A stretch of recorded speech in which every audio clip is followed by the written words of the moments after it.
और प्रणाम, मैं हूं हिमांशु द्विवेदी और स्वागत है आपका हमारी खास पेशकश चर्चा के तहत आज हम राहुल गांधी पर केंद्रित बातचीत करने जा रहे हैं। राहुल गांधी एक बार फिर मीडिया से रूबरू हुए, देश की राजधानी अर्थात दिल्ली में रूबरू हुए और उस समय रूबरू हुए जब 24 घंटे बाद ही बिहार विधानसभा चुनाव के तहत पहले चरण का मतदान होना। अनुमान लगाया जा रहा था कि राहुल गांधी शायद बिहार चुनाव प्रचार पर केंद्रित होकर कुछ बात मीडिया के माध्यम से देश को कहेंगे। लोकसभा में नेता प्रतिपक्ष है, कांग्रेस के पूर्व राष्ट्रीय अध्यक्ष है, पर साथ ही साथ कांग्रेस ने एक ट्वीट भी किया था जिसमें बताया था कि आज राहुल गांधी हाइड्रोजन बम फोड़ेंगे। राहुल गांधी के बम चुनाव आयोग की प्रक्रिया को लेकर होते हैं, ऐसा दावा कांग्रेस ही करते हैं। राहुल गांधी पहले एटम बम की बात कर चुके थे, अब हाइड्रोजन बम की बात किए थे। तो कुल मिलाकर बिहार और बिहार के साथ हाइड्रोजन बम, तो लगा कि बिहार में एसआईआर के मुद्दे पर राहुल गांधी अरसे से मुखर है, उसको लेकर कुछ कहेंगे। राहुल गांधी आज मीडिया से जब मिले तो बातचीत के केंद्र में बिहार कम था। साल भर पहले जहां चुनाव हुए थे अर्थात हरियाणा, वो ज्यादा केंद्र में था। तकरीबन 1 घंटे 20 मिनट राहुल गांधी ने प्रेस कॉन्फ्रेंस की प्रेजेंटेशन के माध्यम से, और राहुल गांधी ने कमोबेश अपने आरोपों को दोहराया कि इस देश में अब चुनाव आयोग निष्पक्ष चुनाव नहीं कराता है। चुनाव आयोग दरअसल सत्ता में बैठे हुए लोगों का इंस्ट्रूमेंट बन गया है और सत्तारूढ़ दल को लाभ पहुंचाने की गरज से ही पूरी प्रक्रिया को अंजाम देता है। हरियाणा के संदर्भ में राहुल गांधी इस बात पर शुद्ध नजर आए कि जब तमाम एग्जिट पोल कांग्रेस की जीत का दावा कर रहे थे, तो फिर परिणाम के तहत कांग्रेस चुनाव हार कैसे गई। इसके तहत राहुल गांधी ने कुछ तथ्य प्रस्तुत किए। खासतौर पर उन्होंने एक ब्राजीलियन मॉडल का फोटो के साथ में जिक्र किया, जिसके संदर्भ में उन्होंने बताया कि इसने 22 स्थानों पर इस महिला का अलग अलग नाम लिखा हुआ था, चेहरा यही था, 22 जगहों पर वोट डाला गया। कैसे डाला गया, ये उनका सवाल था। राहुल गांधी ने यह भी बताया कि जिस हरियाणा में तकरीबन 2 करोड़ वोटर हैं, वहां पर तकरीबन 25 लाख फर्जी वोटर के माध्यम से भाजपा की जीत को सुनिश्चित किया गया और कांग्रेस को हरा दिया गया। आशय उनका यह था कि हम 22-25 हजार वोट से हारे, पर दरअसल हमारे साथ 25 लाख वोट का खेल हुआ और इसके तहत तकरीबन हर 8वां वोट हरियाणा में फर्जी वोटर के रूप में था। बिहार के संदर्भ में भी उनका कहना है कि कमोबेश यही कहानी बिहार में भी दोहराई जानी है।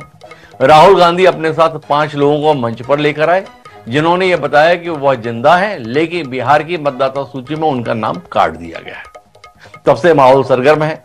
तमाम विपक्षी दल और विशेषकर कांग्रेसी नेता ये बताने में लगे हैं कि चुनाव में खेल हो रहा है। वहीं इसके उलट भारतीय जनता पार्टी राहुल गांधी पर हमलावर हुई। मोर्चे की कमान संभाली किरण रिजिजू ने, जो संसदीय कार्य मंत्री हैं। उन्होंने कहा राहुल गांधी फालतू की बात करते हैं, फर्जी प्रेजेंटेशन उन्होंने दिया, बातचीत में कोई सत्यता नहीं है, अपनी हार पर अनावश्यक रोना रोते हैं। हम भी पहले चुनाव हारे हैं, पर हम तो कभी ऐसे रोते नहीं थे। उन्होंने विदेशी मॉडल के संदर्भ में कहा कि राहुल गांधी तो खुद मौके पर विदेश चले जाते हैं, चोरी छुपे थाईलैंड कंबोडिया चले जाते हैं और उसके बाद इस प्रकार का प्रपंच करते हैं। लेकिन हम इस पर बात करेंगे। हमारा आज का विषय है हाइड्रोजन से निशाना, बिहार टू हरियाणा।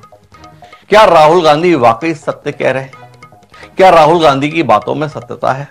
क्या वाकई चुनाव आयोग के द्वारा तथाकथित तौर पर निष्पक्ष चुनाव न कराने के कारण भाजपा की जीत और कांग्रेस की हार हो रही है?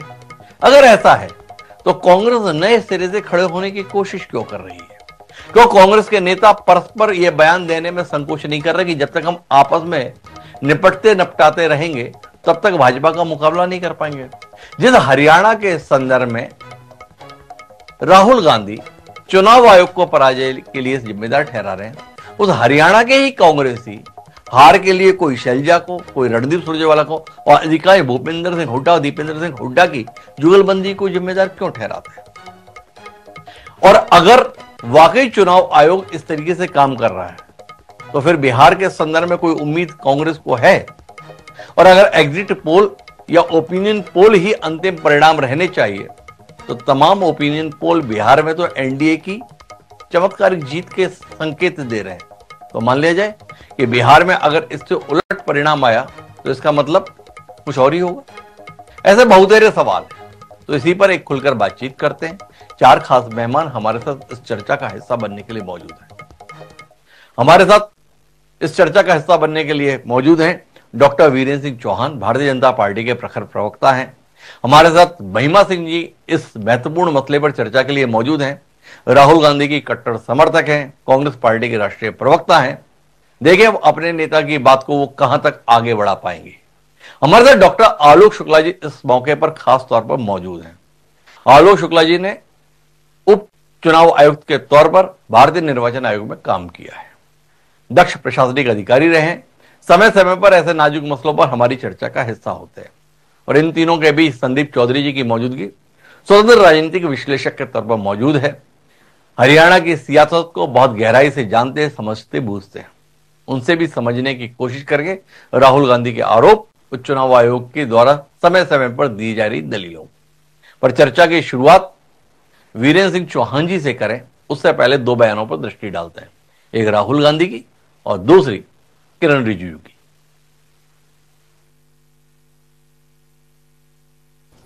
हरियाणा की जनता से पूछना चाहता हूं कि ये कौन है, इसकी एज क्या है, ये कहां की है, इसका नाम क्या है, ये आपको बता सकता हूं। कभी इसका नाम सीमा, कभी स्वीटी, कभी सरस्वती। 22 बार हरियाणा के युवा अच्छी तरह सुनिए, 22 बार 10 बूथ में इसको वोट देने का मौका मिलता है। हरियाणा की नहीं है, हिंदुस्तान की नहीं है, ब्राजील की है, मॉडल है हरियाणा की वोटर लिस्ट। आज उन्होंने बिहार में 2 दिन बाद पोलिंग होगा और उससे हट करके हरियाणा का कहानी सुना रहे थे। इससे साफ मालूम हो गया कि बिहार में तो कुछ बचा नहीं है, इसलिए ध्यान को भटकाने के लिए हरियाणा के इशू को लेके आ रहे हैं और फजूल के बातें लेकर के एक प्रस्तुतिकरण किया है। मैं उस पर नहीं जाना चाहता हूं बिकॉज सब फर्जी था।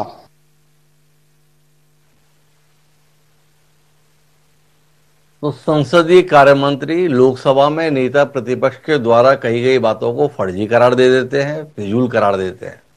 वीरेंद्र चौहान जी हमारे साथ में। वीरेंद्र जी क्या समझे इसे? खींच गए किरण रिजिजू। भाई राहुल गांधी ने बाकी जो कुछ भी बताया, पर 22 जगहों पर एक फोटो के साथ में तस्वीर दिखाई, अलग अलग नामों के संदर्भ में। इसके बावजूद भी आपको मामले की गंभीरता समझ में नहीं आई। आप तैयार नहीं है कि कुछ ना कुछ गड़बड़ तो है, कुछ ना कुछ गलत तो है। वह आपके पक्ष में या नहीं है, यह अलग बात है। पर अगर 22 मतदाताओं के संदर्भ में एक ही चेहरा दिखाई दे रहा है चुनाव आयोग के द्वारा जारी मतदाता सूची के अनुसार, आपको इसमें कुछ गंभीर नहीं लगता? वीरेंद्र चौहान जी बड़ी आसानी से संसदीय कार्य मंत्री कह दे रहे हैं फिजूल की बात है।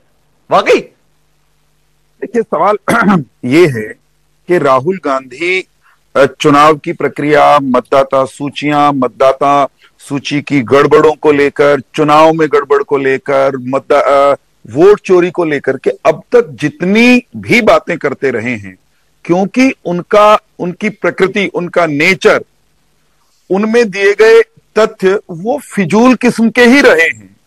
ऐसे तथ्य, ऐसी बातें जो कहीं ना तर्क की कसौटी पर खरे उतरे हैं, न किसी अदालत ने उनको स्वीकार किया है, जिन्हें लगातार निरंतर एक के बाद एक देश के निर्वाचन आयोग ने, जो कि एक संवैधानिक संस्था है, जिस निर्वाचन आयोग के कराए हुए चुनाव से राहुल गांधी की पार्टी भी कई राज्यों में सरकार चला रही है, उस निर्वाचन आयोग ने भी उनको स्वीकार नहीं किया। क्यों?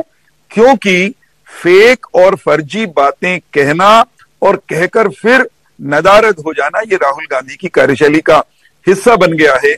इसलिए अगर किरण जी ये कह रहे हैं कि सब फर्जी है, फेक है, तो मुझे किरण जी पर विश्वास करने के लिए मेरे पास अधिक कारण है।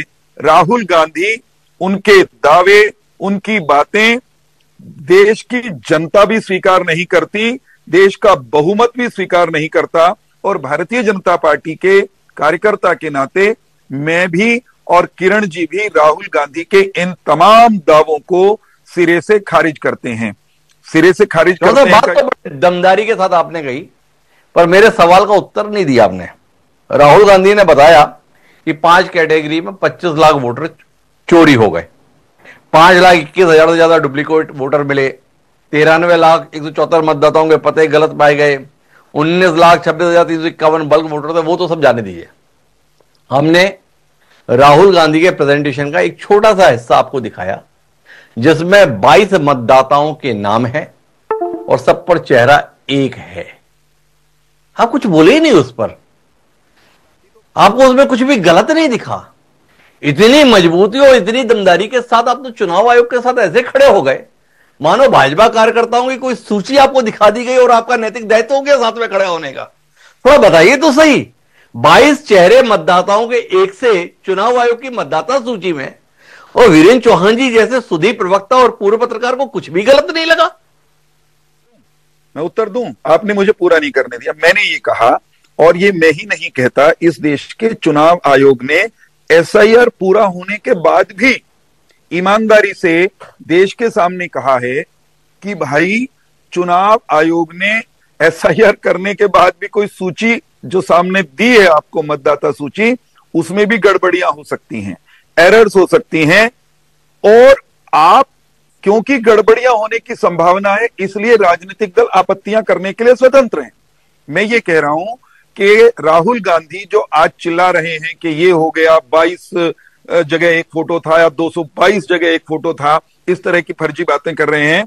मैं ये कह रहा हूं कि अगर ये 22 जगह फोटो था, ये 222 जगह फोटो था, या एक महिला 222 जगह एक दिन में वोट डाल रही थी, तो राहुल गांधी, उनकी पार्टी के नेता, उनकी पार्टी के कार्यकर्ता, उनके बूथ के एजेंट, उनके BLA 2 ये कहीं सोने गए हुए थे क्या? ये किसी नशे में थे क्या? कहीं गोली खाकर विश्राम की मुद्रा में चले गए थे? कहीं थाईलैंड चले गए थे राहुल गांधी की शैली में? अरे भाई, ड्यूटी थी आपकी। जब जब मतदाता सूची बनती है, डिस्प्ले की जाती है हर बूथ पर कांग्रेस पार्टी के कार्यकर्ता भी हैं, हमारी पार्टी के कार्यकर्ता भी हैं, कहीं कोई गड़बड़ नजर आई तो क्या राहुल गांधी ने ये फोटो इनके कार्यकर्ताओं को तब दिखाई नहीं दी थी जो आज ये आपके सामने रख करके हल्ला कर रहे हैं? सवाल सिर्फ ये है कि तथ्यों की पड़ताल जब जहां जैसे करनी चाहिए, जहां पहरेदारी करनी चाहिए, वहां राहुल गांधी करते नहीं हैं, और केवल जनता द्वारा नकारे जाने के बाद अपनी हताशा मिटाने के लिए इस तरह की बातें करते हैं, कहते हैं।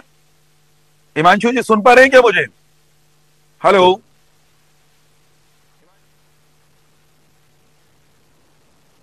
हेलो जी चौहान, मैं ये कह रहा हूं कि राहुल गांधी जो गड़बड़ करते हैं वो ये है कि राहुल गांधी बहुत मोटे मोटे बड़े बड़े बम शब्द का इस्तेमाल करते हुए तो दावे करते हैं कि हाइड्रोजन बम फोड़ दूंगा, ये बम फोड़ दूंगा, लेकिन जब वो बात करते हैं तो अंततोगत्वा हर मामले में वो सूतली बम भी साबित नहीं होता, ठुस बम फुस बम वो निकलता है।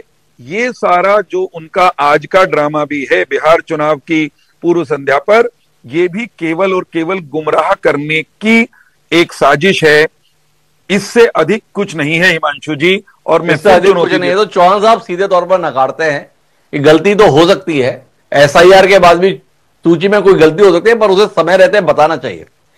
सबसे बड़ी आपत्ति वीरेंद्र चौहान जी को यह कि जिस समय पर यह सब हो रहा था तब तो बोले नहीं, अब जाके गलतियां बता रहे हैं।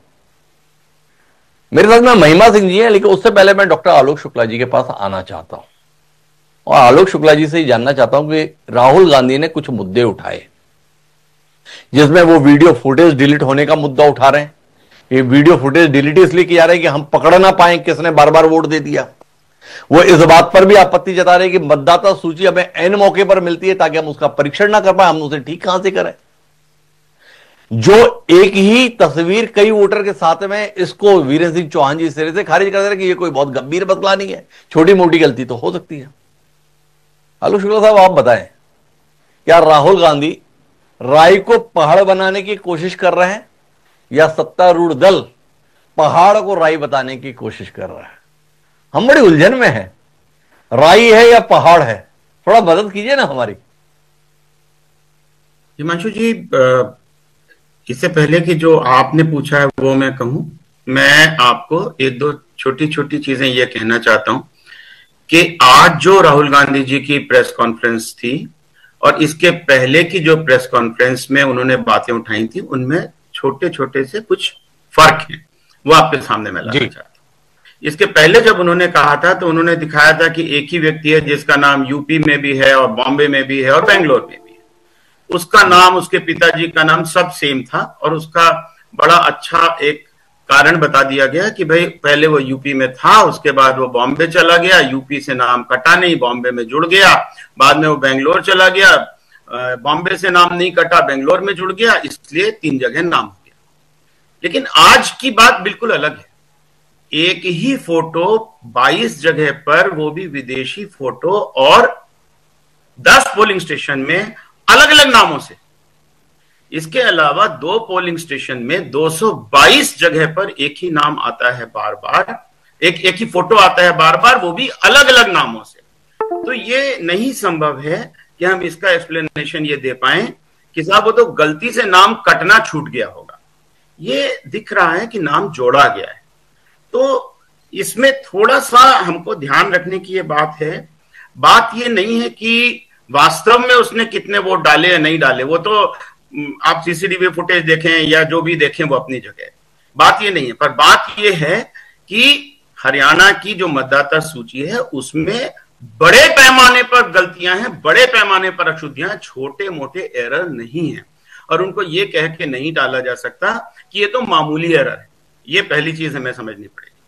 दूसरी चीज हिमांशु जी, जो ये बार बार बात कही जा रही है कि राहुल गांधी जी प्रेस कॉन्फ्रेंस करते हैं और जाकर के इलेक्शन कमीशन में नहीं जाते, अपील नहीं करते, ये बात मुझे थोड़ी अजीब सी लगती है। क्योंकि जो वोटर लिस्ट को सही ढंग से बनाने की प्रमुख जिम्मेदारी है, वो जिम्मेदारी इलेक्शन कमीशन की है, वो राहुल गांधी की नहीं है। और ये इस तरह से हो गया कि अगर मान लीजिए कोई व्यक्ति आपको एक सीसीटीवी फुटेज दिखा रहा है कि देखिए फला जगह चोरी हो रही है, और थानेदार साहब कहें कि साहब आपने सीसीटीवी फुटेज दिखाया लेकिन एफआईआर दर्ज नहीं की, इसलिए चोरी को मैं नहीं पकड़ूंगा, ये कैसे संभव है?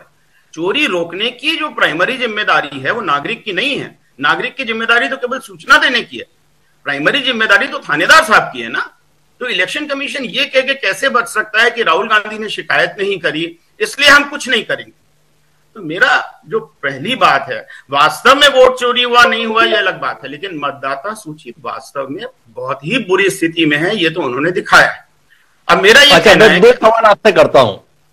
एक तो आपने कहा कि अगर किसी ने फुटेज दिखा दिया तो थानेदार ये कहे कि कार्रवाई करने से इंकार करे या मानने से इंकार करे कि चोरी हुई है, कि आपने एफआईआर दर्ज नहीं कराई। पर राहुल गांधी केवल आम नागरिक नहीं है, इस देश की सबसे बड़ी पंचायत अर्थात संसद में लोकसभा में नेता प्रतिपक्ष की भूमिका में है, और निष्पक्ष चुनाव नहीं हो रहे हैं ये आरोप लगा रहे हैं। तो अपने आरोपों को हलफनामे के साथ देने में कोई दिक्कत? क्या इससे वो किसी कानूनी उलझन में पड़ जाएंगे, इसलिए इससे बचा जा रहा है? एक तो ये आपसे जानना है। दूसरा आरोप आपसे ये जानना है कि राहुल गांधी अपने आरोप तो लगाते हैं, बाकी बोल देते हैं कि आगे लड़ना मेरी जिम्मेवारी नहीं। वो कह रहे हैं कि सुप्रीम कोर्ट देख रहा है, सुप्रीम कोर्ट करेगा। क्या इस मसले पर सुप्रीम कोर्ट सीधे संज्ञान में लेकर कार्रवाई करने की बाध्यता से जुड़ा हुआ है? इन 2 विषयों पर जरा आपसे स्पष्टता चाहता हूं, फिर महिमा सिंह जी के पास जाना चाहता हूं। मैं हिमांशु जी, देखिए राहुल गांधी जी क्या करेंगे क्या नहीं करेंगे इस बारे में तो मैं नहीं कह सकता, क्योंकि मैं राजनीतिक उत्तर नहीं दे पाऊंगा, और राहुल गांधी जी को क्या करना चाहिए क्या नहीं करना चाहिए उसकी सलाह भी मैं उन्हें नहीं दे सकता, उनके राजनीतिक सलाहकार ही उनको सलाह देंगे। लेकिन इलेक्शन कमीशन में पहले काम करने, उन पोलिंग स्टेशंस की वोटर सूची सार्वजनिक अपनी ओर से कर देती और कह देती कि साहब ये 222 जगह नाम नहीं आया है, या तो है या नहीं, ये तो तथ्य की बात है। इलेक्शन कमीशन ये कह रही है कि राहुल गांधी जी ने हमको लिखित शिकायत नहीं करी। इलेक्शन कमीशन ये क्यों नहीं कह रही है कि ये देखिए हम आपको वोटर लिस्ट दिखा रहे हैं, इसमें नहीं आया है इसका नाम, ये फोटो नहीं है? ये तो इलेक्शन कमीशन का काम है, उनको करना चाहिए। और सुप्रीम कोर्ट के संदर्भ में जो राहुल गांधी बोल रहे हैं कि सुप्रीम कोर्ट का जिम्मेदारी है वो कार्रवाई करे। देखिए, सुप्रीम कोर्ट इस देश के नागरिकों के संवैधानिक अधिकारों की रक्षा करने के लिए बनाया गया है। इससे अधिक सुप्रीम कोर्ट के बारे में कुछ कहना वो मुझे लगता है मेरे लिए उचित नहीं होगा। सुप्रीम कोर्ट सक्षम है और सुप्रीम कोर्ट को जो उचित लगेगा वो करेगा, लेकिन इलेक्शन कमीशन उचित लगेगा वो करेगा, ये उनका कहना है। मैं आता हूं महिमा सिंह जी के पास। राहुल गांधी का आज का मुद्दा भाजपा सबसे पहले तो इस आधार पर खारिज करिए महिमा जी कि चुनाव हो रहा है बिहार में, राहुल गांधी बात कर रहे हैं हरियाणा की, इसलिए कर रहे हैं क्योंकि बिहार में तो कुछ बचा नहीं है। इस पर आपकी प्रतिक्रिया। दूसरा, वीरेंद्र चौहान जी का कहना है कि जब चुनाव हुए थे तब तो कांग्रेस कुछ बोली नहीं, आज साल भर के बाद जाग रहे हैं कि ये गड़बड़ है। क्या कहती हैं आप इन दोनों मुद्दों पर? जय हिंद डॉक्टर द्विवेदी। सबसे पहले तो ये बड़ी खेद की स्थिति है कि आपकी तरफ से कुछ तकनीकी समस्या है और निरंतर मैं बनी हुई हूँ वीडियो पर, लेकिन वो हो नहीं पा रहा है और मैं ज्यादातर शो भी इस वजह से सुन नहीं पाई हूँ। तो इसलिए बाकी वक्ताओं ने क्या क्या कहा ये उसको पूरी तरह से न सुन पाने के कारण मैं आपके जो 2 सवाल हैं उन पर केंद्रित करते हुए और तमाम जो आंकड़ों के सहित हमने आज बात कही है उसी को मैं कहूंगी। तो देखिए, सबसे पहली बात तो एक पुरानी हिंदी कहावत है डॉक्टर द्विवेदी, और सब जानते हैं और आज उससे इत्तेफाक भी रखेंगे, चोर चोर मौसेरे भाई कहते हैं ना। तो और इसी के साथ जोड़ के ये चोर चोर मौसेरे भाई कौन है, इसी के साथ जोड़ के आज एक हिंदी का गाना, हिंदी फिल्मों का मशहूर गाना है, चोट लगे तुझको तो दर्द मुझे होता है, भाई भाई में अक्सर ये होता है। तो ये जो चोर चोर मौसेरे भाई हैं ये वही हैं कि आरोप लगता है चुनाव आयोग पर, लेकिन प्रतिक्रियाएं देने के लिए भाजपा के प्रवक्ता तुरंत जो है कूद पड़ते हैं और भाजपा के तमाम नेता कूद पड़ते हैं बचाव में। क्यों? क्योंकि चोरी पकड़ी ना जाए। वो चोरी जिसको इन्होंने सोचा था कि इस देश को हम इसी तरह से बेवकूफ बनाते रहेंगे और जनता को अपने अधिकारों पर लगी सेंध के बारे में कभी पता ही नहीं चल पाएगा। 25 लाख फर्जी वोटर थोड़े नहीं होते। आप पूछ रहे हैं बिहार पे बात होनी चाहिए, आज बिहार पे बात क्यों नहीं हो रही? बिहार में तो आचार संहिता लग गई है। आप तो बहुत वरिष्ठ पत्रकार हैं, आप बहुत अच्छे से जानते हैं। कल वहां चुनाव है और 48 घंटे पहले आचार संहिता लग चुकी है और बिहार से काम करके आ जाने के बाद माननीय नेता प्रतिपक्ष राहुल गांधी, जो पूरे देश के नेता प्रतिपक्ष है ना, जिनको 2-2 सीटों से 4-4 लाख के मार्जिन से जनता ने जिताने का काम किया था केरल में और उत्तर प्रदेश में, और फिर आज केरल से हमारी दूसरी नेता प्रियंका गांधी भी सांसद हैं। तो आप ये देखिए कि हमारे नेता प्रतिपक्ष अपना कर्तव्य परायणता का प्रमाण देते हुए बिहार से कैंपेनिंग खत्म करके आते ही, जैसे ही हमारे आंकड़े तैयार हुए, तुरंत उन्होंने ये बताने का काम किया। अब ये जो भाजपा के आतुर और बौखलाए हुए जितने भी नेता और प्रवक्ता होते हैं, ये जाहिर सी बात है कि चंडीगढ़ का मेयर चुनाव जब हुआ था और उस समय जैसे चंद्रचूड़ मुख्य न्यायाधीश थे देश के, उन्होंने एक बात कही थी, आपको बहुत अच्छे से याद होगी और इस देश की जनता तो भूली ही नहीं है उस बात को, कि ये दिन दिहाड़े लोकतंत्र की हत्या है। It is a broad daylight murder of democracy. और उसके बाद आपने अभी हाल में पिछले 2 महीने पहले देखा होगा पानीपत के वो सरपंच का चुनाव जिसमें घपला हुआ, जहां 2.5 साल तक वो सरपंच गलत तरीके से बना रहा और उसके बाद जब न्यायालय ने उसके ऊपर जांच की तो पता चला कि किस प्रकार से वहां सेंध लगाई गई जनता के वोट के अधिकार में और किस तरह से धांधली हुई। तो आप सीधी सी बात है ये देख लीजिए कि जब ये सारी बातें सामने आती हैं तो कैसे भाजपा के प्रवक्ताओं को हजम हो जाएगा, भाजपा के नेताओं को हजम हो जाएगा। और इसी के साथ अच्छा महिमा जी, एक बात बताओ, आप इस बात पर नाराज हो कि आरोप तो लगाए चुनाव आयोग पर, सफाई देने के लिए खड़े हो जाते हैं भाजपा के नेता, पर चुनाव आयोग पर जो आरोप लगते हैं उसमें लाभार्थी तो आप भारतीय जनता पार्टी को ही बताते हैं, आपके नेता भारतीय जनता पार्टी को ही लाभार्थी बताते हैं। तो भाजपा को क्या ये अधिकार नहीं होना चाहिए कि वो बताए नहीं हम लाभार्थी नहीं है, हमें इसका लाभ नहीं मिला है? आप भाजपा का ये अधिकार क्यों छीनना चाहती है महिमा जी? अगर कोई हो डॉक्टर द्विवेदी, तो वो जैसे ही अगर आपको कहा जाए कि आप अपनी काबिलियत से नहीं बल्कि सिफारिशी जनता टीवी के जो है चीफ एडिटर बन के बैठे हुए हैं, तो फिर बताइए कि आपको बुरा नहीं लगेगा, गुस्सा नहीं आएगा? आप नहीं चाहेंगे कि ऐसे लोगों के खिलाफ कार्रवाई की जाए और उन्हें प्रमाण दिया जाए? भाई अगर इतना ही बुरा लग रहा है तो जाइए जरा कीजिए FIR, कहीं पर शिकायत कीजिए, क्योंकि जब शिकायत होगी तो सीधी सी बात है जांच होगी, वो ये लोग करेंगे नहीं। आप ये कह रहे हैं क्या इन लोगों को अधिकार नहीं है ये बात पूछने का? भाई सीधी सी बात है ना, चुनाव आयोग के ऊपर जब आरोप लग रहे हैं, चुनाव आयोग के ऊपर आरोप लगते ही भाजपा क्यों जो है बिदकने लगती है, उसके आपको दो बड़े पुख्ता कारण बताती हूँ। आपको याद होगा सर्वोच्च न्यायालय ने निर्देश दिए थे चुनाव आयुक्तों की नियुक्ति के ऊपर, उसकी अनदेखी अवमानना की गई भाजपा सरकार के द्वारा। और कानून मनमाना लाया गया जो कि सर्वोच्च न्यायालय के निर्देशों के विरुद्ध था, बिल्कुल इतर था। दूसरा, 2024 के दिसंबर में आपको याद होगा पंजाब हरियाणा के उच्च न्यायालय ने एक निर्देश दिया था महमूद प्लाचा वाले केस में, और ये कहा था कि उन्हें जो भी जानकारी चाहिए, जो सीसीटीवी फुटेज और जो भी प्रमाण चाहिए वो तुरंत मुहैया कराए जाएं 6 हफ्ते के अंदर अंदर।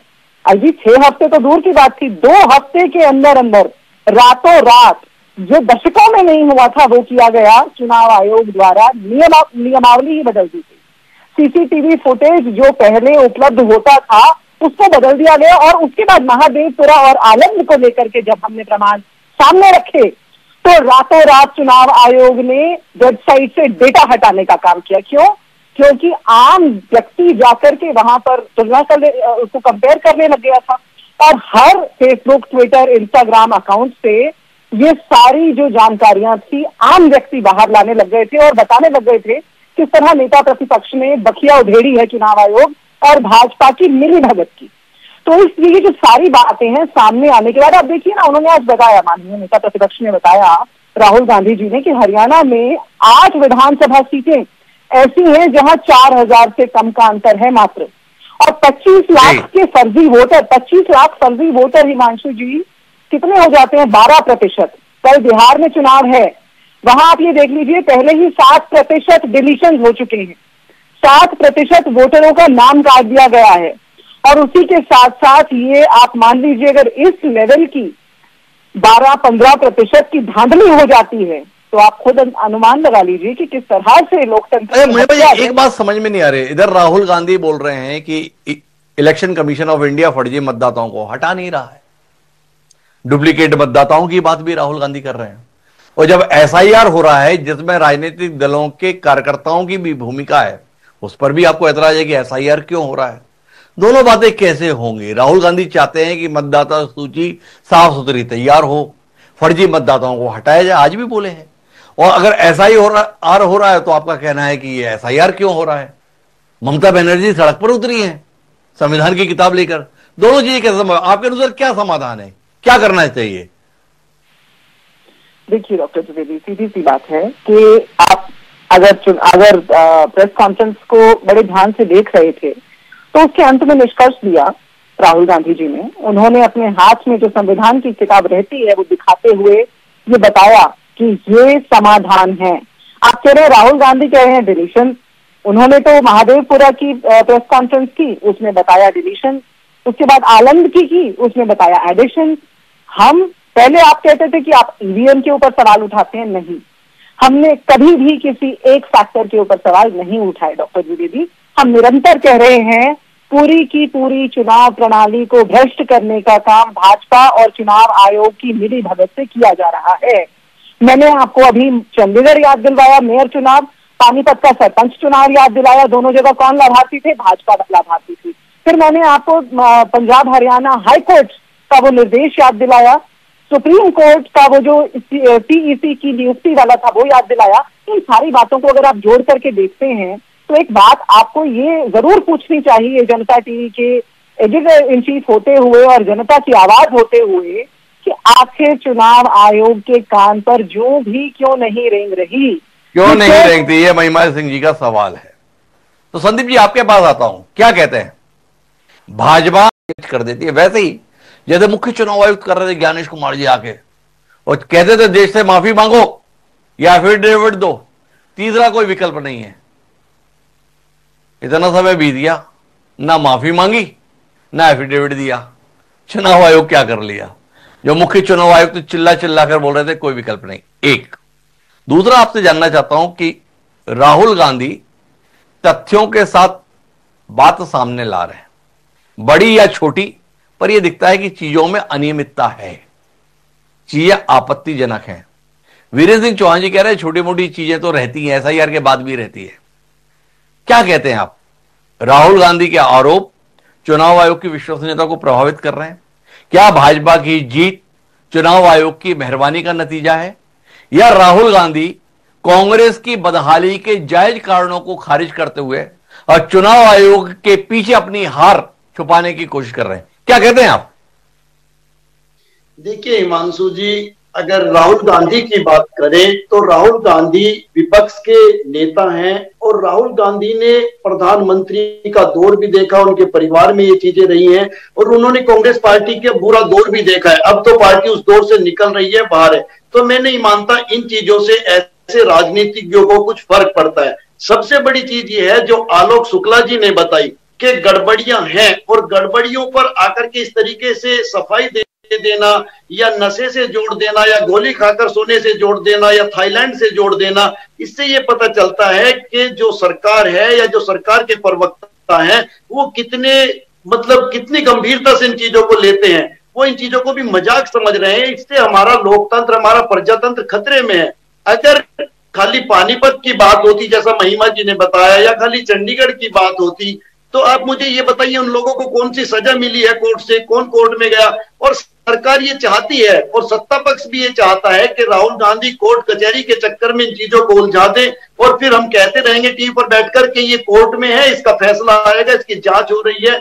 लेकिन आप मुझे ये बताइए, महात्मा गांधी उस वक्त भी तो कोर्ट थी जब महात्मा गांधी देश की आजादी की लड़ाई लड़ रहे थे। क्या वो कोर्ट में जाते थे? वो जनता के बीच में जाते थे। पंडित नेहरू जनता के बीच में जाते थे। तो एक पॉलिटिशियन का काम है और विपक्ष की आवाज होने के नाते राहुल गांधी की भी जिम्मेदारी है कि वो प्रेस का भी सामना करे और बात को प्रेस के माध्यम से आम आदमी तक लेकर के जाए, जो राहुल गांधी ने किया है। और राहुल गांधी के साथ एक बेनिफिट और जाता है कि पढ़ा लिखा व्यक्ति है। जिस तरीके से प्रेजेंटेशन हिंदुस्तान के आजाद हिंदुस्तान में राहुल गांधी ने दी है, मुझे नहीं लगता किसी पॉलिटिशियन ने इस तरीके की प्रेजेंटेशन दी होगी। ऐसा लगता है जैसे कोई आईटी एक्सपर्ट है। तो पढ़े लिखे लोगों का जो चीजें होती है, बात बताने का तरीका, बोलने का तरीका, कहने का तरीका, समझाने का तरीका, हिमांशु जी वो दूर से चमकता है। आपकी पढ़ाई लिखाई, आपकी काबिलियत, आपका बिहेवियर दूर से चमकता है। इसीलिए हम आपकी डिबेट करते हैं, शौक से करते हैं, आपकी बात सुनते हैं, पूरा हिंदुस्तान सुनता है। तो बहुत सारी चीजें हैं जो नोट की जाती हैं। खाली ऐसा नहीं होता कि कोई व्यक्ति आया, नाम के पीछे डॉक्टर या प्रोफेसर लगा लें और हम कभी नशे की बात करें, कभी हम थाईलैंड की बात करें, कभी हम अय्यासी की बात करें। ये चीजें एक गंभीर व्यक्ति के लिए ठीक नहीं है। मुद्दा बहुत ठीक नहीं है। अच्छा संदीप जी, एक बात बताइए, राहुल गांधी की एक दलील है हरियाणा के संदर्भ में कि सारे एग्जिट पोल या ओपिनियन पोल कांग्रेस की जीत बता रहे थे, पर जीत भाजपा गई। ये उनकी दलील है। बिहार में चुनाव है, बिहार के ओपिनियन पोल एनडीए की प्रचंड जीत के संकेत दे रहे हैं। मतलब बिहार में अगर कहीं महागठबंधन जीत गया तो क्या कहते हैं आप, यह वोट की हेराफेरी के आधार पर देखा जाएगा? क्या ओपिनियन पोल और एग्जिट पोल के आधार पर ही अंतिम निर्णय आना अनिवार्यता है? जी हिमांशु जी, मेरे से सवाल। हाँ हिमांशु जी, देखिए ये चीजें कही जाती हैं कि किसके पक्ष में जा रहा है पोल, लेकिन इंपॉर्टेंट चीजें ये हैं जो चीजें दिखाई गई हैं, जिन चीजों की प्रेजेंटेशन दी गई है।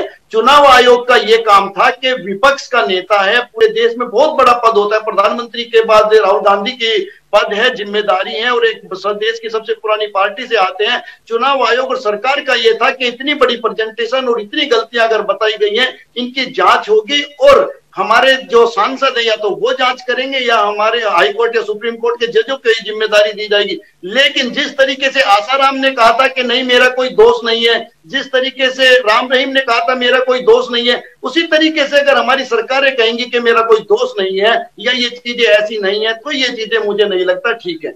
ये चीजें ठीक नहीं है। मैं मुझे आना है वीरेंद्र सिंह चौहान जी के बाद, लेकिन महिमा जी को हस्तक्षेप करना चाह रही थी। पहले ही टेक्निकल कारण से हम उनके पक्ष को ठीक से सुन नहीं पाए थे, तो महिमा जी की बात सुन लेते हैं। जी महिमा जी। डॉक्टर त्रिवेदी, मैं ये कह रही थी कि आपने शुरुआत में भी ओपिनियन पोल और एग्जिट पोल वाली बात कही थी बिहार के संदर्भ में और आज की प्रेस कॉन्फ्रेंस के संदर्भ में। उसको थोड़ा स्पष्ट करते हुए मैं ये बता देना चाहती हूँ कि अगर राहुल गांधी जी की प्रेस कॉन्फ्रेंस को किसी ने बारीकी से सुना हो, ध्यान से सुना हो, वो बिल्कुल साफ साफ एक बात कह रहे हैं कि ओपिनियन पोल और एग्जिट पोल में फर्क है। वो ये कह रहे हैं कि वो जो नतीजों के बारे में जो कयास लगाए गए, वो एग्जिट पोल, जहां जहां उन्होंने एग्जिट पोल की बात कही है, साथ में बताया है कि ओपिनियन पोल की बात नहीं कर रहा मैं, क्योंकि ओपिनियन पोल गुमराह करते हैं पर एग्जिट पोल लगभग सही होते हैं। तो इसलिए एक तो उस बात को मैं दुरुस्त करना चाह रही थी। और दूसरी बात, जब हरियाणा का नतीजा आया था, हरियाणा के दौरान आपके शोज पर मैंने बहुत हिस्सा लिया था और बहुत चर्चाएं हम लोगों की हुई थी, और उस समय पर भी मैंने ये बात बिल्कुल कही थी कि हरियाणा के अंदर 70 से ज्यादा सीटें कांग्रेस लेने जा रही है। और जब नतीजा आया हरियाणा के चुनाव का, तो एक बात जो मैंने बार बार हर चर्चा में जहां पर भी मैं थी कही, वो ये थी कि आज चाहे भाजपा खुशी मना दे और कोई भी विश्वास कर ले इस नतीजे पर, हरियाणा की जनता को इस नतीजे पर कदापि विश्वास नहीं है। और उसका कारण सिर्फ एक है, क्योंकि हरियाणा की जनता का वोट हाथ पे पड़ा है। वो जो हाथ बदलेगा हालात का नारा था, वो नारा हरियाणा की जनता मान के चल रही थी और हरियाणा अपना भविष्य कांग्रेस के साथ देख रही थी। तो इसलिए हरियाणा कांग्रेस का अपना भविष्य देख रहा था। लेकिन मैं लौटता हूं वीर सिंह चौहान जी के पास। चौहान जी, भाजपा इस आधार पर बचाव करती है कि देखो राहुल गांधी कितना घृणित या निंदनीय कार्य कर रहे हैं, एक संवैधानिक संस्था पर सवाल उठाते हैं। पर क्या कहते हैं आप, चुनाव आयोग जैसी संस्था को, संवैधानिक संस्था को आपने अपने सदन में बल के आधार पर जेबी संस्था में परिवर्तित कर दिया, यह विपक्ष का आरोप है। सुप्रीम कोर्ट ने चाहा था कि चुनाव आयुक्तों की नियुक्ति की प्रक्रिया में एक निष्पक्षता रहे। आपने सत्ता के प्रभाव और सत्ता के दबाव को चुनाव आयुक्तों की नियुक्ति का अनिवार्य हिस्सा बना दिया। इसके बाद आप दलील देते हैं, चुनाव देते वीरेंद्र जी, क्या कहते हैं? मैं यूं कह रहा हूं कि मेरे हिस्से की दलील भी आप ही दे लोगे, सवाल भी आप ही पूछ लोगे, तो कैसे बात बनेगी। मैं तो विनम्रता से ये कह रहा हूं कि सारा देश अच्छे से ये देख रहा है, समझ रहा है कि कांग्रेस पार्टी और उसके कथित शिखर नेता राहुल गांधी, जिनकी बुद्धिमत्ता, जिनके बहुत दमदार होने के लिए संदीप चौधरी जी भी इतरा रहे हैं और संदीप चौधरी जी मुझ पर व्यक्तिगत हमला करने पे चले आए, एक ऐसे व्यक्ति के बचाव में कांग्रेस के द्वितीय प्रवक्ता के रूप में आपकी डिबेट में, जो बार बार देश के सामने बेनकाब हो रहा है, मैं ये कह रहा हूं कि कांग्रेस पार्टी की छवि मैंने नहीं बनाई है, कांग्रेस पार्टी के नेता राहुल गांधी और उनके लेफ्टिनेंट्स ने बनाई है कि ये जो कहते हैं उसको प्रमाणित नहीं कर पाते। ये जो कहते हैं हर तीसरे वाक्य में खुद पर हमला कर लेते हैं, हमला करने निकलते हैं भाजपा पर, जख्मी खुद को कर लेते हैं। तो ऐसी कांग्रेस पार्टी जो नित्य निरंतर संवैधानिक संस्थाओं को बदनाम करने, उनका निरादर करने पे आमादा है, उस कांग्रेस पार्टी से क्या आप ये, वो कांग्रेस पार्टी तो शायद डॉक्टर, छोड़िए कांग्रेस पार्टी का वीर सिंह चौहान जी, उत्तर दीजिए। सर्वोच्च न्यायालय की तो बड़ा सम्मान करते हैं आप, राजीव गांधी को कटघरे पे खड़ा करते हैं शाहबानो प्रकरण को लेके, कहते पलट दिया था, ये तो सर्वोच्च न्यायालय को भी नहीं मानते। तो चुनाव आयुक्तों की नियुक्ति के संदर्भ में सर्वोच्च न्यायालय ने व्यवस्था दी थी, जिसमें मुख्य न्यायाधीश की मौजूदगी चाहिए थी, नेता प्रतिपक्ष की मौजूदगी चाहिए थी, सत्ता पक्ष के प्रमुख की नियुक्ति की अंतर्गत हिस्सेदारी चाहिए थी, 3 सदस्य। आपने पलट दिया कानून बनाकर, और पलटकर यह कर दिया कि आपने मुख्य न्यायाधीश को ही बाहर कर दिया। आपने कर दिया प्रधानमंत्री रहेंगे, केंद्र का एक मंत्री रहेगा और नेता प्रतिपक्ष रहेगा और बहुमत रहेगा। आपने चुनाव आयुक्त को शुद्ध रूप से अपनी कृपा पर नियुक्ति के संदर्भ में व्यवस्था बना दी। इसके संदर्भ में क्या कहेंगे वीरेंद्र जी? सवाल है और इस सवाल का उत्तर की आपसे अपेक्षा है। जो मैं कह रहा हूं वो आप सुनना क्यों नहीं चाहते? क्या आप ये चाहते हैं कि चुनाव आयोग, चुनाव की प्रक्रिया वो कांग्रेस पार्टी की जेबी प्रक्रिया बना दी जाए, उस कांग्रेस पार्टी की जेबी प्रक्रिया बना दी जाए जो आज हमको उपदेश दे रही है और जिसकी प्रधानमंत्री स्तर की, प्रधानमंत्री का चुनाव भारत की अदालत ने निरस्त किया था। इनके उपदेश पर चुनाव कराने का काम भी 10 जनपद वाली ताई जी को दे दे, इटली वाली को। आप ये चाहते हैं? संदीप जी राजनीतिक विश्लेषक वीरेंद्र सिंह चौहान जी, मतलब आपका मतलब यह है कि सर्वोच्च न्यायालय के जो मुख्य न्यायाधीश हैं उनको निर्देश 10 जनपद से मिलते हैं। इस देश का सर्वोच्च न्यायालय का मुख्य न्यायाधीश 10 जनपद या कांग्रेस की कृपा पर रहता है, यह आपका कहने का आशय है?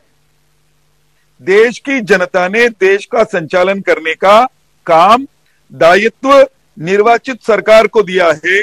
वो निर्वाचित सरकार संविधान सम्मत प्रक्रियाओं का इस्तेमाल करके निर्णय लेती है। राहुल गांधी की तरह खानदानी, जेबी, पारिवारिक सरकार नहीं चलती इस देश में। इस देश में। वीरेंद्र सिंह चौहान जी, अब आप दलील के स्थान पर व्यक्तिगत आक्षेप पे आ गए। शाहबानो का प्रकरण राहुल गांधी के पिताजी राजीव गांधी ने जब बदला था, आपसे ज्यादा प्रचंड बहुमत था, तो भी उनका फैसला सवालों के घेरे में रहता है, तुष्टीकरण के नजरिए से देखा जाता है, एक विधवा के हक को छीनने की कोशिश के रूप में देखा जाता है। तो वैसे ही सर्वोच्च न्यायालय का फैसला था चुनाव आयुक्त की नियुक्ति के संदर्भ में, एक निष्पक्षता की दृष्टि से दिया गया संदेश था, आपने उसे बदल दिया। और आप कह रहे हैं कि इसलिए बदल दिया कि कांग्रेस की जेबी संस्था न बन जाए चुनाव आयोग, यानी मुख्य न्यायाधीश का होना चुनाव आयोग को कांग्रेस की जेबी संस्था बना देगा, यह डॉक्टर वीरेंद्र सिंह चौहान का कहना है।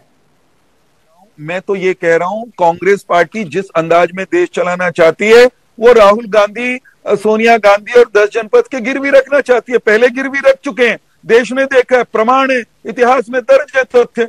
वो वीरेंद्र सिंह चौहान जी इसका उत्तर नहीं दे पाए। माफी के साथ चाहूंगा चौहान साहब, मुख्य न्यायाधीश को निर्वाचन की प्रक्रिया से अलग करने की क्या वजह रही? आखिरी बार दोहराता हूं अपना सवाल कि चुनाव आयुक्त की नियुक्ति प्रक्रिया में सर्वोच्च न्यायालय के मुख्य न्यायाधीश की मौजूदगी चाही गई थी, आपने कानून बदलकर उसको बाहर कर दिया, मुख्य न्यायाधीश को नियुक्ति प्रक्रिया से बाहर किया। इसकी क्या जायज वजह आप हमारे दर्शकों के बीच रखना चाहेंगे कि मुख्य न्यायाधीश क्यों नहीं होना चाहिए था? सवाल, हमने जो निर्णय किया, हमने संविधान सम्मत, कानून सम्मत निर्णय लिया। और मैं सिर्फ अंतिम बात ये कह रहा हूं, मुझे बीच में मत टोकिएगा, जिस राहुल गांधी को संदीप चौधरी जी आज बुद्धिमान होने का प्रमाण दे रहे हैं, उस राहुल गांधी की प्रेस कॉन्फ्रेंस में हरियाणा की जो क्लिप उन्होंने चलाई है, उसका ही विश्लेषण इतना मूर्खतापूर्ण किया गया है, त्रुटिपूर्ण किया गया है, असत्यपूर्ण किया गया है कि राहुल गांधी मजाक का पात्र बन रहे हैं। मुख्यमंत्री कह रहे हैं कि 8 तारीख को मान लीजिए हमारा चुनाव, हमें बहुमत नहीं मिलता तो उसकी व्यवस्था करेंगे, लोगों से बात करेंगे। और राहुल गांधी देश को बेवकूफ बना रहे हैं, या स्वयं में वो इस कैटेगरी में आते हैं कि वो ये कह रहे हैं कि इस व्यवस्था का अर्थ क्या है? जिस राहुल गांधी को साफ सुथरी कही हुई हरियाणा के मुख्यमंत्री की सहज स्वाभाविक मुस्कान में कही गई बात समझ नहीं आ रही, उसको संदीप चौधरी महिमा जी ये हीरो बता रहे हैं, ज्ञानचंद बता रहे हैं। तो सोचिए ना, इन लोगों के हवाले देश कर दें क्या? इनकी बुद्धिमत्ता पर भरोसा करेंगे क्या आप और हम? ये ठीक बात है, जिसको देश की जनता ने नेता प्रतिपक्ष के तौर पर मौका दिया, उस देश की जनता के संदर्भ में भी सवाल करना चाहिए भाई। वीरेंद्र सिंह चौहान जी का अधिकार है, पर चौहान साहब मुझे नहीं बता पाए कि मुख्य न्यायाधीश को नियुक्ति प्रक्रिया से क्यों बाहर किया गया। विचार कीजिएगा चौहान साहब, कभी मन हो जाए तो बताइएगा भी। पर मैं डॉक्टर आलोक शुक्ला जी के पास जाता हूं और आलोक शुक्ला जी से जानना चाहता हूं, जिस संस्था में कभी आपने सेवाएं दी आलोक शुक्ला साहब, उसके संदर्भ में सवाल बहुतेरे आ रहे हैं, अलग अलग तरीके से उसके उत्तर भी आ रहे हैं। क्या वो उत्तर पर्याप्त समाधान दे पा रहे हैं जो सवाल उस पर उठ रहे हैं, या आपको लगता है कि चुनाव आयोग को और बेहतर तरीके से इन सवालों के उत्तर देने चाहिए? और चुनाव आयोग जिसका कभी आप हिस्सा रहे हैं, उसकी साख वाकई दांव पर लग गई है और उसे अपनी साख को सहेजने, बचाने, निखारने के लिए कुछ ठोस कदम उठा लेना चाहिए।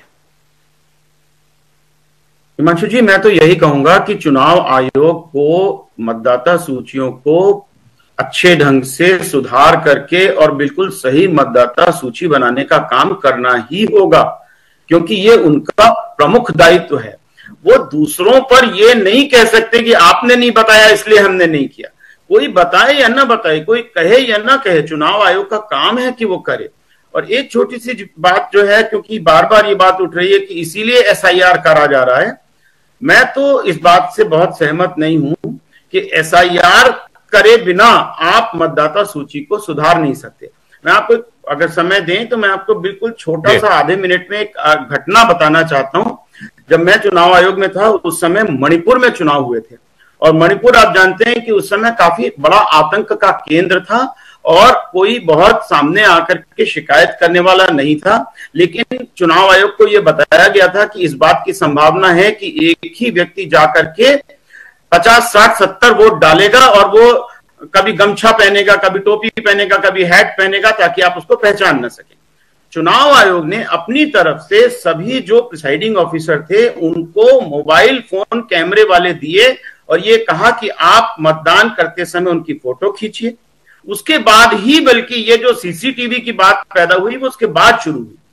और हिमांशु जी, मैं इतनी पुरानी बात बता रहा हूं, करीब करीब 10-12 साल पुरानी बात। उस समय तो इतना अच्छा सॉफ्टवेयर नहीं था, लेकिन मुझे याद है पिकासा नाम का सॉफ्टवेयर था, उसको चला करके इलेक्शन कमीशन ने करीब करीब 60 मतदान केंद्रों पर यह पाया कि वास्तव में एक ही व्यक्ति ने 60-70 बार वोट डाले, क्योंकि वो मल्टीपल फोटो आए हैं उसके, और वहां पर सब जगह पर रीपोल कराया गया।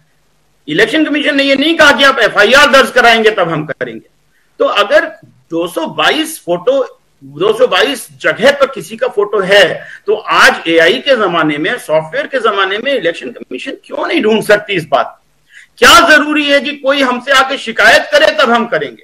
अरे ये तो इलेक्शन कमीशन का प्राथमिक दायित्व है कि वो आपकी वोटर लिस्ट को ठीक करे। तो आलोक शुक्ला साहब अतीत के उदाहरण देकर बता रहे हैं कि साफ सुथरा चुनाव कराने के लिए चुनाव आयोग को किसी के आग्रह या आवेदन की जरूरत नहीं है, उसे यह काम तो खुद करना चाहिए, जो काम दसियों साल पहले अपेक्षाकृत कम तकनीक के दौर में भी उसने कर दिखाया है। चौहान साहब को हस्तक्षेप कर जा रहे, एक बार संक्षिप्त में उनका हस्तक्षेप सुनते हैं और फिर आखिरी बातचीत के लिए महिमा जी और संदीप जी के पास चलते हैं। जी वीरेंद्र जी। वीरेंद्र जी आपने म्यूट कर दिया, उसे अनम्यूट कर देंगे कृपया। मैं ये कह रहा हूं कि चाहे चुनाव आयोग हो, चाहे देश की दूसरी संवैधानिक संस्थाएं हो, सब कुछ कानून सम्मत प्रावधानों के तहत काम करते हैं। जब कोई उन प्रावधानों का उल्लंघन करता है तो उसको टोकने का भी एक कानून सम्मत तरीका है। कांग्रेस पार्टी को, आपको या मुझे, किसी को भी लगता है कि कहीं गड़बड़ है, तो उसकी जो वैधानिक प्रक्रियाएं हैं उनको तो पालन करना चाहिए।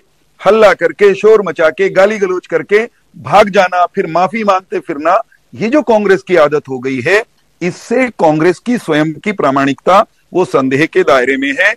प्रामाणिकता संदेह के दायरे में वीरेंद्र जी उसी बात पर कायम है, कानून के दायरे में होना चाहिए। वो कानून ही बदल दो तो फिर किस दायरे में होना चाहिए? इसमें वीरेंद्र जी मौन रह जाते हैं। 22 जगह पर एक ही फोटो दिखाई दे रहा है, इस पर देश के संसदीय कार्य मंत्री नहीं बोल रहे कि हाँ ये गंभीर मसला है।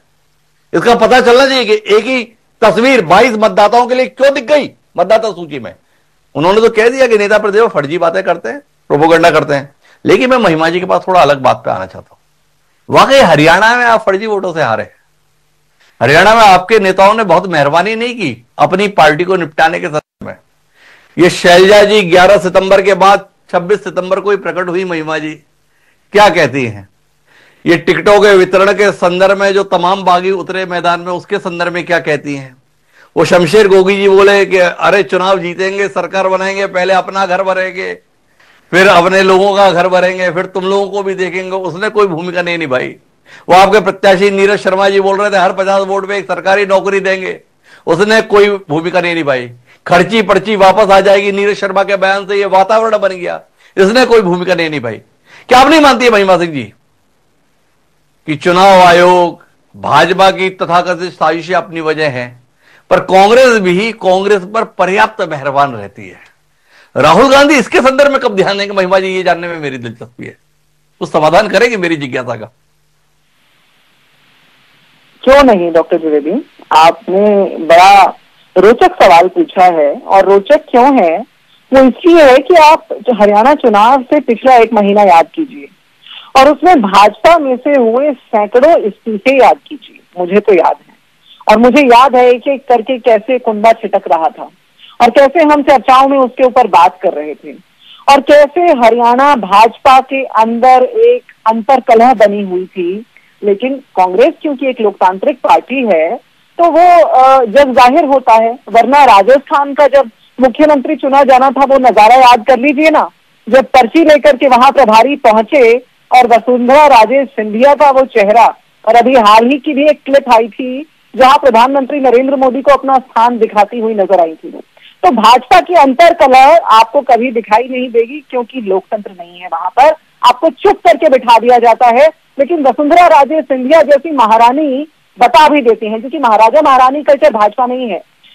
तो इसलिए आपने एक वो सवाल उठाया, पर एक रोचक बात आपको मैं भी बता देती हूँ कि अभी भाजपा के प्रवक्ता ने जो आख्यान किया अपनी ही पार्टी की संस्कृति का, उन्होंने 3-4 शब्द इस्तेमाल किए, हल्ला, गाली गलौज, शोर। ये आपके शो पर हमने देखा ना कि व्यक्तिगत टिप्पणियां, व्यक्तिगत आक्षेप और किस तरह से निशानेबाजी ये लोग करते हैं। भाई they learn from the best. प्रधानमंत्री मोदी जब शूर्पणखा का अट्टहास, 50 करोड़ की गर्दन और क्या क्या नहीं बोलते, तो इनके प्रवक्ताओं से तो फिर क्या उम्मीद की जा सकती है? मछली, मुजरा, मांस, उसके मुकाबले तो शायद ये ठीक ही बोल रहे होंगे। तो इसलिए हल्ला, गाली गलौच, जिन लोगों को ये आंकड़े हल्ला और गाली गलौच लगते हैं, उनकी आईक्यू पर, उनके दिमागी स्तर पर मुझे लगता है कि इस देश की जनता को शर्म आती होगी। और ये चोरी की सरकार है, बार बार प्रमाणित हो जाता है।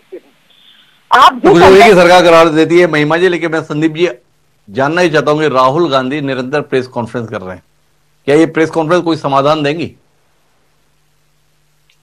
देखिए हिमांशु जी, सबसे पहली बात तो है प्रेस कॉन्फ्रेंस करने के लिए जिगरा चाहिए, जानकारी चाहिए, नॉलेज चाहिए, कॉन्फिडेंस चाहिए, प्रेजेंटेशन चाहिए, तब व्यक्ति ये दे सकता है। ये पढ़ा लिखा व्यक्ति ही कर सकता है।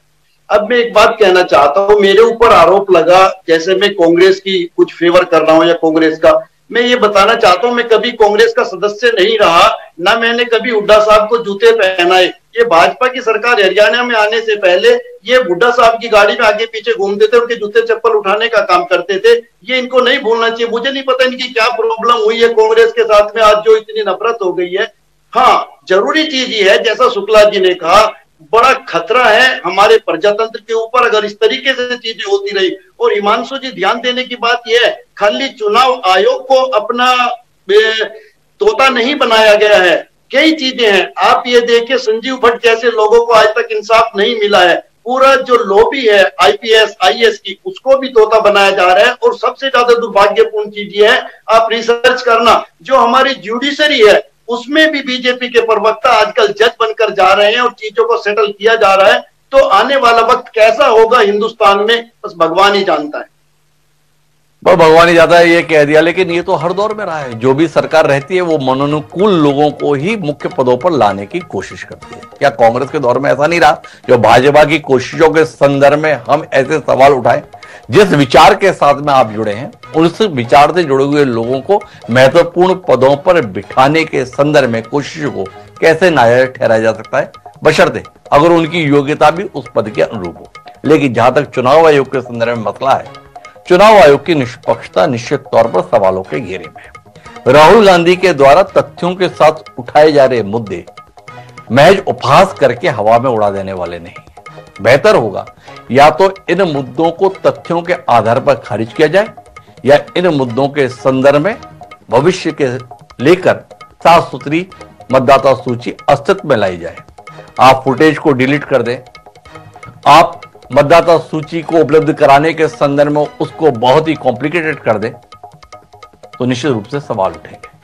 और यह सवाल लोकतंत्र की बेहतरी के लिए तो नहीं हो। लोकतंत्र मजबूत हो, ये चुनाव आयोग की जिम्मेदारी है। क्या चुनाव आयोग अपनी इस जिम्मेदारी को निभाने के लिए तैयार है? यह सवाल जनता के जहन में है, इसका उत्तर समय देगा। और आप चारों मेहमानों का बहुत बहुत धन्यवाद हमारे साथ इस चर्चा का हिस्सा बनने के लिए। समय इजाजत लेने का तो मुझे दी इजाजत, कल फिर मिलेंगे।